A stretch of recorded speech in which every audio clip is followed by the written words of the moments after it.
हे students, आज हम issue of debentures chapter से question number 17 issue of debentures for purchase consideration other than cash का एक topic कर रहे हैं। Disha limited purchased machinery from Nisha limited and paid to Nisha limited as follows. Disha limited ने machinery purchase किया निशा लिमिटेड से और पेमेंट किस वे में हो रही है? इक्विटी शेयर्स इशू करके, 9% डिबेंचर्स इशू करके और एक बिल ऑफ एक्सचेंज को एक्सेप्ट करके। आपको एंट्रीज पास करनी है दिशा लिमिटेड की बुक में मशीनरी की परचेज के रिगार्डिंग और उसके पेमेंट के रिगार्डिंग। डिस्काउंट की राइट ऑफ की कोई एंट्री आपको अभी इस क्वेश्चन में नहीं करनी। तो सबसे पहले आपको निकालनी पड़ेगी परचेज कंसीडरेशन। परचेज कंसीडरेशन मतलब आपने कितनी वैल्यू की मशीनरी यहाँ पे परचेज किया, आप उसको क्या पे कर रहे हो मशीनरी के लिए। तो पहले गिवन है 10,000 equity shares of 10 each at a premium of 10%। तो 10% कैलकुलेट होगा 10 का फेस वैल्यू का। 10% of 10 will be 11। It means आप उनको परचेज कंसिडरेशन में क्या दे रहे हो? तो हम उनको दे रहे हैं परचेज कंसिडरेशन में 10,000 equity shares. We are giving them 10,000 equity shares of rupees 11 each. अब हमने शेयर्स का इश्यू प्राइस क्या रख दिया? 11। तो इसके अकॉर्डिंग 1,10,000 तो हम उनको किस वे में दे रहे हैं? हमारे शेयर्स इशू करके दे रहे। नेक्स्ट फिर हम उनको दे रहे 209% डिबेंचर्स।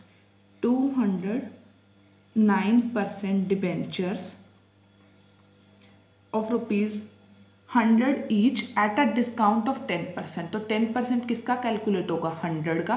100 का 10% क्या हो जाएगा? 10 रुपीज़। तो 90 रुपीज़ का आप क्या कर रहे हो? एक डिबेंचर यहाँ पे इशू कर रहे हो। हमारे डिबेंचर का इशू प्राइस यहाँ पे कितना हो जाएगा? 90 रुपीज़ हो जाएगा। और आप कितने डिबेंचर्स इशू कर रहे हो? 200 डिबेंचर्स इशू कर रहे हो। और एक डिबेंचर आपका कितने का हो जाएगा? यहाँ पे 10% के डिस्काउंट पे अगर आप इशू कर रहे हो तो 90 रुपीज़ का आपके पास क्या होगा? एक डिबेंचर होगा।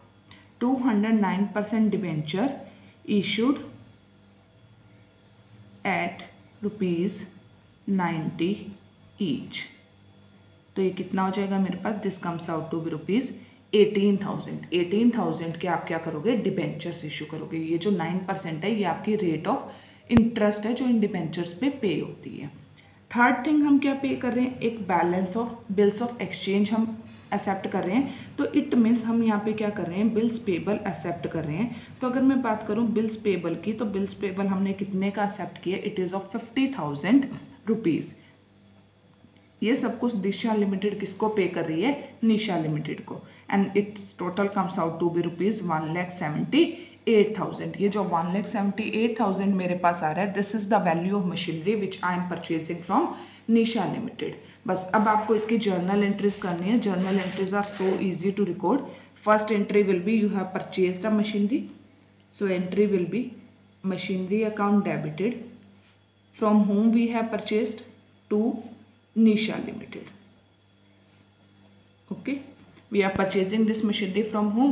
From Nisha Limited, and the value of machinery is 1,78,000. अभी हमने कैलकुलेट की थी 1,78,000 की हम क्या कर रहे हैं?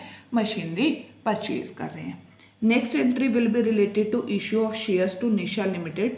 सो next entry will be Nisha limited debited to equity share capital account. We are issuing them shares. Along with shares we are issuing them at premium to securities premium account. हमारे पास क्या आएगा? प्रीमियम भी आएगा जब हम शेयर्स को क्या करेंगे? इशू करेंगे टू सिक्योरिटीज प्रीमियम अकाउंट। अगर मैं बात करूँ कितने शेयर्स इशू कर रही हूँ मैं? 10,000 equity shares of ₹10 each issued at ₹11 each. तो 10,000 into 10, 1 lakh will be my share capital. 10,000 into 1 rupee premium. Total value which we are giving by shares to Nisha Limited is 1,10,000. Next entry will be related to issue of debentures. Nisha Limited debited. Whenever we are issuing our debentures on discount, it will be debited. Discount on issue of debentures account will always be debited because it is a loss for company and losses are always debited. Discount on issue of 9% debenture account debited to 9% debenture account. How many debentures we are issuing? 200 at issue price of rupees 90 each. 200 into 90, 18,000 will be here. We are making the payment of 18,000 to Nisha Limited. 200 into 10, 2,000 will be discount, and total debentures are of 200 into 100, 20,000 rupees. Next entry will be related to accepting the bills of exchange. So entry will be Nisha Limited debited to bills payable account. Bills payable will be credited. It is a liability for us. We have to pay it to bills payable account, and the value of bills payable which you have to make is 50,000 rupees. In this manner, you have to record your journal entries regarding the issue of shares, debentures, or accepting a bills of exchange for purchase consideration other than cash. Thank you, students.